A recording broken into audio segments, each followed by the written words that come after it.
Hello everyone, मैं विश्वजीत सिंह आप सभी का दी पे स्वागत करता हूं। दोस्तों, आज की इस वीडियो के अंदर में हम एमए हिस्ट्री MHI 4 लेसन 3 दूसरी शताब्दी ईसा पूर्व से तीसरी शताब्दी तक की राजनीतिक प्रणालियों के बारे में पढ़ने वाले हैं। दोस्तों, ये एक ऐसा टाइम पीरियड था जहां पर मौर्य साम्राज्य का पतन होता है और उसके बाद से जो दूसरी शताब्दी ईसा पूर्व शुरुआत होती है और तीसरी शताब्दी तक का जो समय चलता है, पूरा कालचक्र चलता है, उस समय तक भारत के अंदर में कोई भी एक स्टेबिलिटी साम्राज्य की स्थापना नहीं हो पाती है। तो उस दौरान के अंदर में कौन कौन सी घटना घटित हुई, ठीक है, क्या क्या राजनीतिक प्रणालियां थी, इसके बारे में चर्चा करेंगे। इसके अंदर में दो सबसे इंपॉर्टेंट क्वेश्चंस बन के आते हैं, ठीक है, जो आपके बुक में भी दिया गया है और उसमें से अक्सर देखा गया कि क्वेश्चंस भी बनते हैं, ठीक है, कई बार एग्जाम में पूछे गए हैं, तो उसको भी हम चर्चा करेंगे। तो दोस्तों, आज का वीडियो स्टार्ट करते हैं। सबसे पहले दोस्तों थोड़ा सा लेसन के बारे में जाने कि लेसन के अंदर में हमें पढ़ना क्या क्या है, क्या क्या चीजें हैं। तो इसके अंदर में हम सबसे पहले पढ़ेंगे उत्तर मौर्य काल के बाद, जैसे मौर्य काल का अंत होता है तो उसके बाद कौन से वंश का उदय हुआ, ठीक है, और मौर्य काल के अंत का कारण क्या था, इसके बारे में थोड़ा सा चर्चा करेंगे। और जो भी वंश आए, ठीक है, एक के बाद मतलब इतनी ज्यादा अस्थिरता हो गई थी भारत के अंदर में, जो उनका साम्राज्य था मौर्य काल के बाद, ठीक है, वो किस तरह से क्या कारण था, पतन का क्या कारण था इन सबके, तो उनके बारे में भी चर्चा करेंगे। जो इसके अंदर में जो दो सबसे इंपॉर्टेंट क्वेश्चंस बनते हैं दोस्तों, वो कुषाण राज्य की राज्य प्राकृतिक के ऊपर में बनते हैं कि राज्य उनका किस तरह का था, राजनीतिक प्रकृति किस तरह की थी, ठीक है, साम्राज्य व्यवस्था किस तरह का था उनका, इसके ऊपर में एक क्वेश्चन बन जाता है कुषाण राज्य से, और दूसरा सातवाहन राज्य से। तो यहाँ पे दो वंशों के बारे में हम पढ़ेंगे, कुषाण वंश और सातवाहन वंश। तो ये दोनों बहुत ही इंटरेस्टिंग टॉपिक हैं, ठीक है। अगर कभी भी आप इंडिया के बारे में पढ़ रहे हो, इंडियन हिस्ट्री पढ़ रहे हो, तो उसके अंदर में ये वाले टॉपिक्स जरूर आते हैं, ठीक है। तो आगे स्टार्ट करते हैं दोस्तों। सबसे पहले थोड़ा सा बात करें बेसिक डिटेल मौर्य काल के बारे में, तो चंद्रगुप्त मौर्य, ठीक है, जिसको मौर्य साम्राज्य का स्थापक माना जाता है, ठीक है, चंद्रगुप्त मौर्य, वो एक ऐसा साम्राज्य राजा बना, ठीक है, ऐसा सम्राट बना जिसने पूरे भारत को एक सूत्र में बांधा, ठीक है। जो भारत की राजधानी थी, ठीक है, उसने 16 महाजनपदों की स्थापना करी, ठीक है, जो बड़े बड़े 16 जनपद में बांटे गए, जिससे भारत को लीड करना एक मतलब आसान हुआ उसके लिए, ठीक है। उसने अफगानिस्तान, आज के अफगानिस्तान, ठीक है, गांधार जो अफगानिस्तान में पड़ता है, वहां तक की पूरी मतलब सीमा को कवर किया, ठीक है। पाकिस्तान, गांधार, अफगानिस्तान, ये सारा भारत के अभिन्न अंग थे उस टाइम पे, ठीक है। चंद्रगुप्त मौर्य ही एक ऐसा इकलौता शासक बना जिसने जो सिकंदर विजेता महान आया था, सिकंदर के बारे में आप सबने सुना होगा बहुत सारे किस्से कहानियों में, तो सिकंदर को टक्कर दे सका, ठीक है। तो इसके बारे में जो भी आज के हम जिस चैप्टर के अंदर में पढ़ रहे हैं, इस सब के बारे में हमें पता कैसे चलता है, किसने हमें बताया। सबसे पहले मतलब कहने का मतलब क्या, सोर्स क्या है, वैलिड सोर्स क्या है इन सब चीजों के बारे में कहने का, जो भी मैं कह रहा हूं या जो भी बता रहा हूं। तो सबसे बड़ा सोर्स क्या होता है, पुरातात्विक जो स्रोत होते हैं उसको हम सबसे बड़ा स्रोत के तौर पे देखते हैं। तो पुरातात्विक स्रोत के अंदर में क्या क्या आ जाएंगे आपके यहाँ पे, सिक्के आ जाएंगे, ठीक है, जो भी उस समय पुरातात्विक लेख मिले हमें, ठीक है, अभिलेख मिले, ठीक है, वो आ जाएंगे। और जो भी उनके द्वारा किए गए थे, इमारतें बनाई गई थी, स्मारक बनाए गए थे, ठीक है, मृत भांड, जो भी जिस तरह की चीजें मिली हमें, उनसे हम उनके आधार पर हम इन सब चीजों की कल्पना करते हैं। अब उस समय दूसरी शताब्दी में हमारा कोई रिपोर्टर तो था नहीं जिसने एक वीडियो बनाकर रख रखा था कि भैया ऐसा ऐसा घटना घटित हुई, ठीक है। तो ये सारा चीज यहाँ पे ये स्रोत वाला बताने का रीजन ये था दोस्तों कि कई बार क्या होता है कि हमें कंफ्यूज हो जाते हैं कि क्या पढ़ रहे थे, कैसे किसे पता चला, ठीक है, कहाँ पे बोला। तो ये सारी चीजें आपको पता होना चाहिए। अब थोड़ा सा बात करते हैं अपने टॉपिक पे, आते घूम फिर कर। मौर्य साम्राज्य के अंतिम जो शासक था बृहदर्थ था, ठीक है, जिसका वध कर दिया गया था, हत्या कर दी गई थी। कारण क्या था कि भैया सबसे बड़ा रीजन अगर देखा जाए मौर्य साम्राज्य के पतन का, और इवन किसी भी साम्राज्य के पतन का देखोगे, चाहे आप ना मुगल साम्राज्य भी ले लोगे ना अभी करंट के टाइम का, ठीक है, मतलब जो अभी हाल फिलहाल का मुगल साम्राज्य भी ले लोगे, तो उसका भी पतन का कारण क्या था कि जो कमजोर शासक आता है, अगर वो सही शासक नहीं है तो अपने आप ही जो साम्राज्य उसका पतन हो जाता है, या फिर उसकी जो नीतियां होती हैं वो खराब होती है तो पतन हो जाता है, ठीक है। तो ये बड़े रीजन होते हैं, या फिर विदेशी आक्रमण के कारण पतन हो जाता है। तो दो तीन रीजन जो सबसे मेन होते हैं। तो मौर्य साम्राज्य का जो पतन का सबसे बड़ा कारण क्या था कि जो बृहदर्थ था वो बहुत कमजोर शासक था, जिसके कारण से उसका वध कर दिया जाता है। किसके द्वारा, उसके खुद के सेनापति पुष्पमित्र संघ के द्वारा, ठीक है, शुंग के द्वारा उसकी मृत्यु कर दी जाती है, हत्या कर दी जाती है, ठीक है। अब जैसी हत्या होती है तो तख्ता पलट होता है मौर्य साम्राज्य के अंदर में, और पुष्पमित्र शुंग जो जिन्होंने हत्या करी वो अपनी वहां पे शुंग वंश की नींव रखते हैं और वहां से वो अधिपत करते हैं, अपना राज स्थापित करते हैं, जहां पे मौर्य साम्राज्य के बाद शुंग वंश का आरंभ होता है। शुंग वंश जो पुष्यमित्र शुंग थे वो ब्राह्मण थे, ठीक है। इन्होंने कई तरह की नीतियां अपनाई, ठीक है। और मतलब एक चीज और मैं बताऊं दोस्तों, तो यहाँ पे अंधकार युग का शुरुआत भी कहा जाता है। मौर्य साम्राज्य के पतन होने के बाद ही अंधकार युग आता है भारत के अंदर में, क्योंकि सम्राट अशोक के टाइम पे जो बौद्ध धर्म, जैन धर्म, धर्मों के अंदर में इतनी ज्यादा बढ़ोतरी हुई थी, ठीक है। कलिंगन के बाद से जब उनके अंदर में परिवर्तन आया तो उस तरह से चीजें एकदम विकसित हुई भारत के अंदर में। इवन पूरे विश्व के अंदर में बौद्ध धर्म की स्थापना का लक्ष्य रखा गया, ठीक है। और उनकी जो अभिलेखें लिखी गई और अलग अलग मंदिरों की स्थापना, अभिलेखें की स्थापना, ठीक है, और तोरण द्वार अलग अलग जगह पे बनाए गए। तो ये मतलब एक तरह धर्म प्रचारक के तौर पे देखा गया और उनकी नीति इतनी स्पष्ट थी विकास को लेकर, मतलब बहुत अच्छे से दिखती थी, ठीक है। पर जहां पे आप मौर्य साम्राज्य का पतन देखते हैं, वहां पे पतन के बाद ही अंधकार युग का शुरुआत माना जाता है। आप अपना जब बुक खोलोगे ना, ये MHI 4 और तीसरा चैप्टर खोलोगे तो पहला लाइन में यही लिखा हुआ है कि इसको अंधकार युग के तौर पे देखा जाता है। और ये रियलिटी भी है, क्योंकि जैसे ही पुष्यमित्र शुंग आया, उसके बाद में कवन आया, ठीक है, अलग अलग वंशों की स्थापना होती गई, आते गए, तो वहां पे क्या होता है कि वो खत्म होता चला जाता है। उस तरह का जो सिलसिला चलता आ रहा था, जिस तरह से तरक्की हो रही थी, वो सारा कुछ नहीं कंटिन्यू नहीं कर पाते, ठीक है। अब यहाँ पे पुष्यमित्र शुंग आते हैं, वो ब्राह्मण थे। ब्राह्मण होने के बाद उन्होंने वो नीतियां नहीं अपनाई, ठीक है। उन्होंने जैसे मतलब कई सब बौद्ध धर्म के खिलाफ वो चले गए, ठीक है, उनको बौद्ध धर्म पसंद नहीं था। तो इस तरह से चीजें धर्म के खिलाफ वो चले गए, तो यहाँ पे ये भी देखने के लिए मिल जाता है। पर कहीं कहीं पे यहाँ पे ये दिखेगा कि जो मूर्ति पूजन आज के समय में हम करते हैं, शिव महादेव इन सब की पूजा करते हैं, तो वहाँ पे भी इसका आरंभ होता है। तो ये पूरा जो टाइम पीरियड था मौर्य साम्राज्य के पतन के बाद, जो 3-4 राजा आए, ठीक है, 3-4 जो वंश बने, ठीक है, वो सारा अंधकार युग में जाता है। तो मौर्य वंश के बाद सबसे पहले आते हैं बृहदत्त की हत्या होती है, मौर्य सम्राट के जो अंतिम शासक थे, ठीक है। उसके बाद जिसका शुरुआत होता है, जो बनता है, हत्या करने वाला होता है पुष्यमित्र, वो शुंग वंश की शुरुआत करते हैं, स्थापना करते हैं। और शुंग वंश के जो आखिरी राजा होते हैं, ठीक है, वो देवभूमि होते हैं, ठीक है। शुंग वंश के आखिरी राजा कौन थे? तो देवभूमि, ठीक है, इसका याद रखना, देवभूमि शुंग वंश के आखिरी राजा थे। और देवभूमि की हत्या करता है वासुदेव, ठीक है, वासुदेव कवन करके जो ये है ना कवन वंश के वासुदेव देवभूमि की हत्या कर देते हैं, वो भी उनके मंत्री होते हैं, ठीक है। तो जैसे ही वासुदेव हत्या करते हैं, उसके बाद वहां पे आगे चल जाता है, आगे की स्थापना होती है। उसके बाद ये पूरा टाइम तो चल ही रहा था। उसके बाद यहाँ पे कुषाण वंश आता है, जो भारत के अंदर में राज करता है। तो कुषाण वंश की भी हिस्ट्री थोड़ा सा देखेंगे अभी आगे, ठीक है। और कुषाण वंश के बाद सातवाहन वंश आता है। ये जो सातवाहन वंश और कुषाण वंश है, ये इंपॉर्टेंट इसलिए क्योंकि मौर्य साम्राज्य के बाद में जो ये 2 वंश आए, ये थोड़ी देर के लिए भारत के अंदर में स्टेबिलिटी लाते हैं और थोड़ा सा तरक्की होता है, अलग अलग तरह से अलग अलग क्षेत्रों में विकास होता है। तो इसके बारे में हम यहाँ पे पढ़ने वाले हैं। तो मौर्य साम्राज्य के पतन के पश्चात ब्राह्मण वंशीय शासकों ने सत्ता की बागडोर संभाली, जिसमें शुंग वंश और कवन वंश, कुषाण वंश और सातवाहन वंश प्रमुख है। ये जितने भी चारों वंश है ना, ये ब्राह्मण शासक के तौर पे देखे जाते हैं, ठीक है। जो शुंग हो गया, कवन हो गया, कुषाण हो गया, सातवाहन, ये सारे ब्राह्मण वंशीय के तौर पे देखे जाते हैं।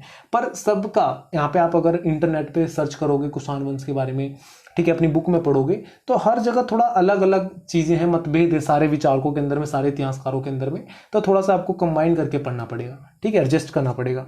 आगे बात करें दोस्तों, तो यहाँ पे बैक्ट्रियन या भारतीय यूनानी मौर्य साम्राज्य के पतन 184 ईसा पूर्व बाद भारत की राजनीतिक एकता का समाप्त हो गई। मतलब यहाँ पे क्या कहते हैं कि जैसे मौर्य साम्राज्य की पतन होता है, वहाँ पे बैक्ट्रियन या भारतीय यूनानी साम्राज्य का पतन एक तरफ पे देखा जाता है कि जैसे जो सिकंदर महान आया था, ठीक है, सेल्यूकस निकेटर जिसे हम बोलते हैं, ठीक है, सेल्यूकस निकेटर आया, तो जब वो भारत की सीमा तक आया, भारत विजय के लिए निकला, तो मौर्य साम्राज्य ने उसे रोका, ठीक है।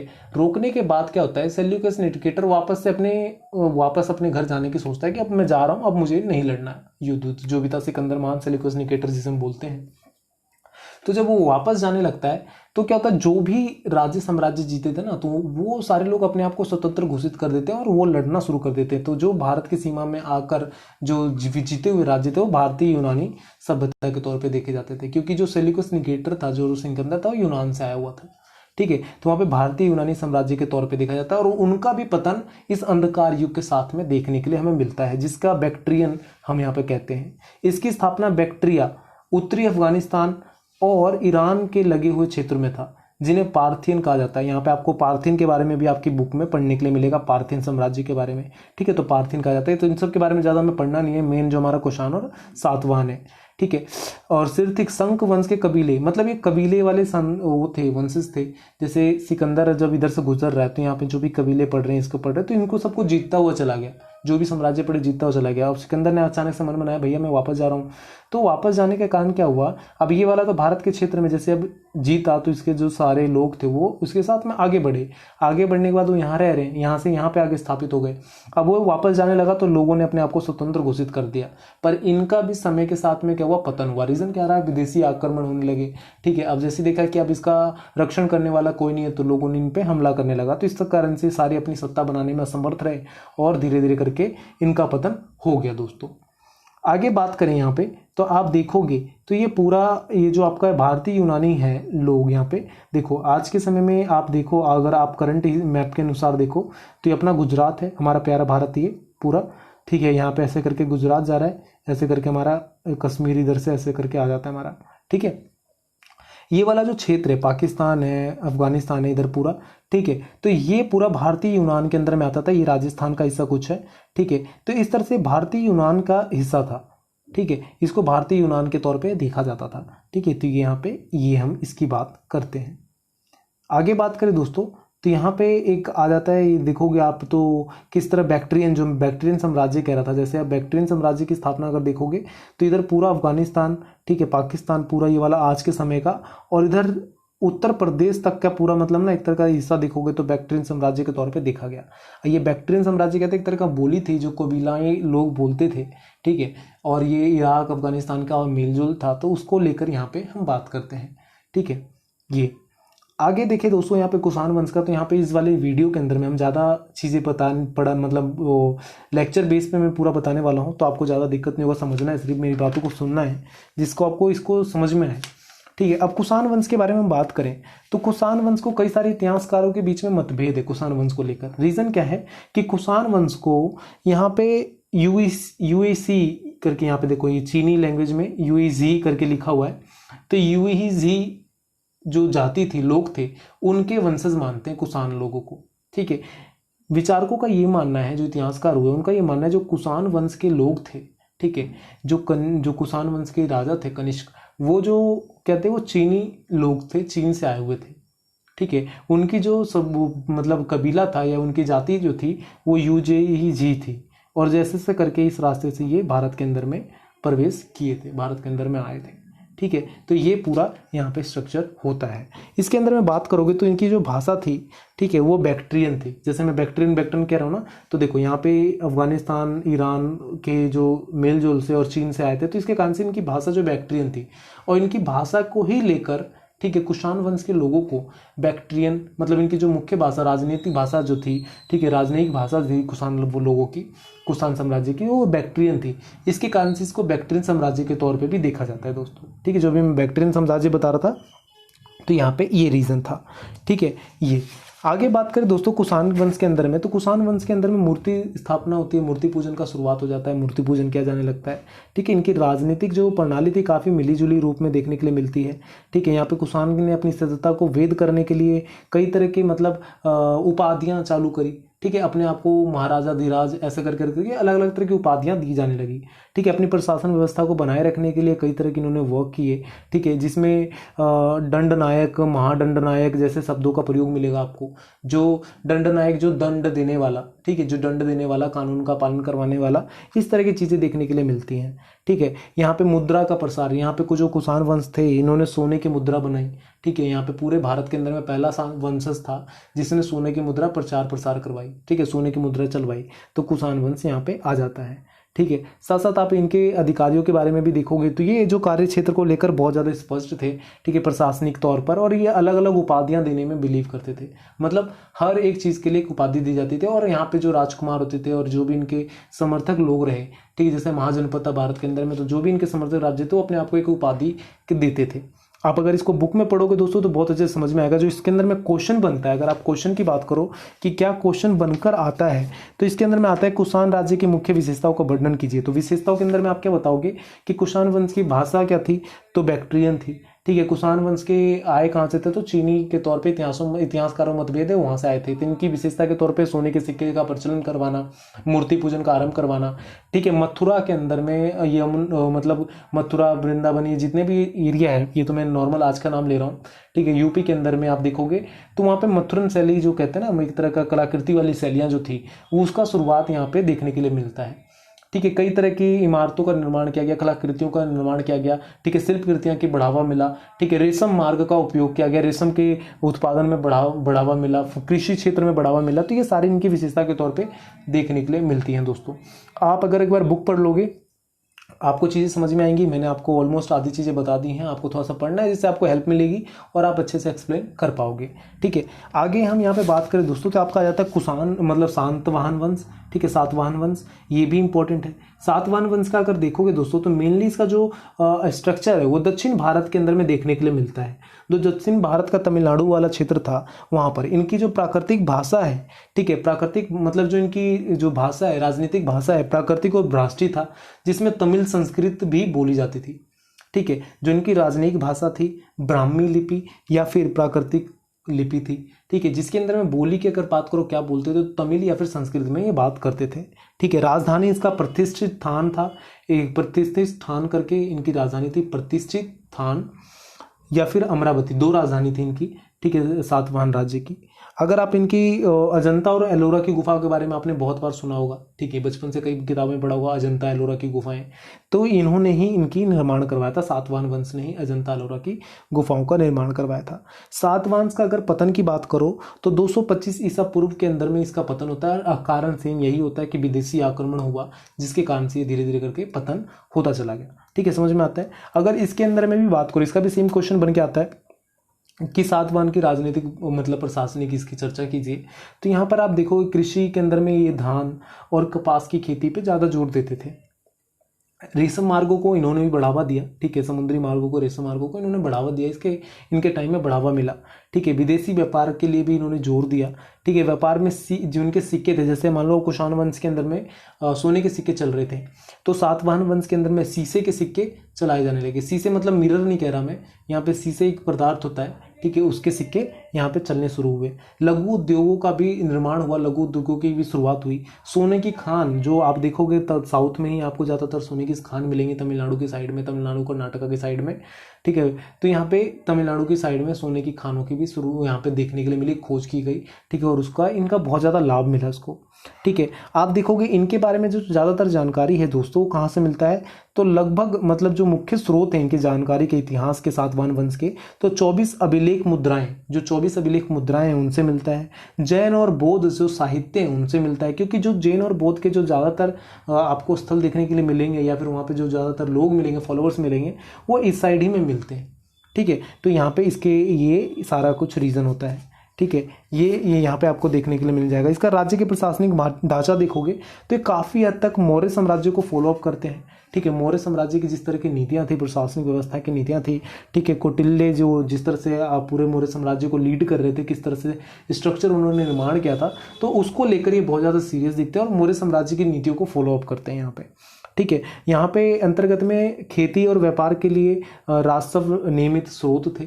ठीक है, इनके जो मतलब प्रणाली की बात करोगे, राजस्व प्रणाली की बात करोगे, तो खेती से और व्यापार से जो कर टैक्स वसूल करते थे वो इनका मेन था। भूमि थी जिनमें काफ़ी राजस्व मिलता था, इनको टैक्स मिलता था, ज़मीनों से ये टैक्स वसूल करते थे। इनका ब्याज की दर की अगर बात करो तो लगभग 12% प्रति माह, 12% प्रति माह इनका ब्याज दर हुआ करता था।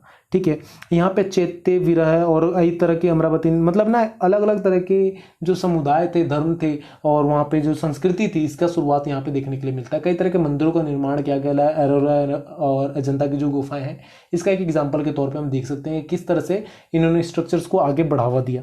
ठीक है, और इनके अंदर में महासेनापति करके एक उपाधि हुआ करती थी, जो राजधानी के अंदर में एक स्थायी सेना की तैनात किया जाता था, जिसका लीड महासेनापति करता था। ठीक है, इसके अधीन में होता था। तो इन्होंने भी मतलब मौर्य साम्राज्य की तरह अलग अलग तरह से अपने सैनिकों को बांटा था। ठीक है, जिसमें गृहपति स्वामी, घरों के स्वामी को गृहपति के तौर पर ट्रीट किया जाता था। उच्च पदाधिकारियों को, ग्रामों को गृहपति बोला जाता था।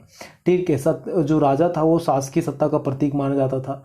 इस तरह से बहुत सारी चीज़ें यहाँ पे आपको देखने के लिए मिलेंगी। तो यहाँ पे भी सेम क्वेश्चन आपकी बुक में बनकर आता है सातवाहन वंश को लेकर, कि सातवाहन राज्य के अभिभाव के योगदान देने वाली सामाजिक, आर्थिक एवं राजनीतिक पृष्ठभूमि की विश्लेषण कीजिए। तो आप इन सभी चीज़ों को बता सकते हो और अच्छे नंबर मिल सकते हैं दोस्तों।